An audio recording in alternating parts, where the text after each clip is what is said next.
I'll have to say that the most memorable event in my life was meeting my little sponsored child, Israel, in Nicaragua. It was a dream that I had for many years, and to actually hold him in my arms, it just made me realize the importance of the human touch, and it was a wonderful experience. I think the biggest difference I can make as a child sponsorship ambassador is helping people on this side of the ocean or on this side of the wealth in the world understand what's happening on the other side.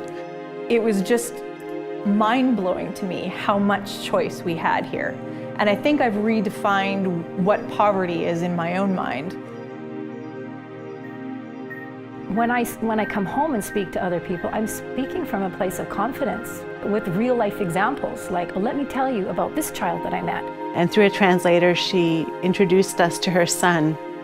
And she said that her son had been a World Vision sponsored child for many, many years, and she pulled out his diploma, high school diploma, to show us. Wonderful things were happening in their community, and the young women were taking leadership.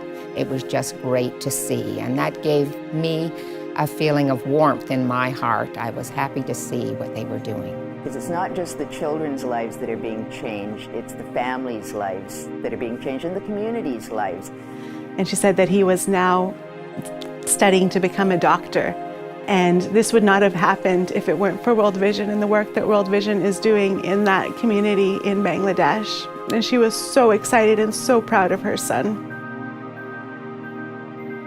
The big difference for me is we come back from when we've seen it with our own eyes. It's one-on-one, first-hand experience. And first-hand experience is believable, one-on-one. It's really easy to just watch something on a video or see something on TV, but to talk to somebody who's been there, who's seen it with their own eyes, I think that makes a huge impact in today's world. We went to one area where there was 100 families were getting water in buckets from this little dribble coming out the side of a mountain. Hours and hours, you know, you hear of people standing for hours to get water and you wonder, how could that be? And I know now how that can be.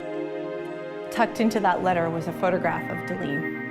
And I don't even remember what animal it was that she was holding on to, but it was a photograph of what we had provided with the funds. And she had two animals, I believe they were goats, on two ropes. And in the picture, they were going two different directions, and she had her head back and was just howling. And I remember taking that picture to my husband and saying, we did this. We did this. They went from being destitute and not knowing how they were going to take care of this child to having hope. I've communicated with people that think and act and hope and have the dreams that I have to helping children and the communities that are less fortunate. For every time I am involved with sponsoring a child, my heart lifts up with joy.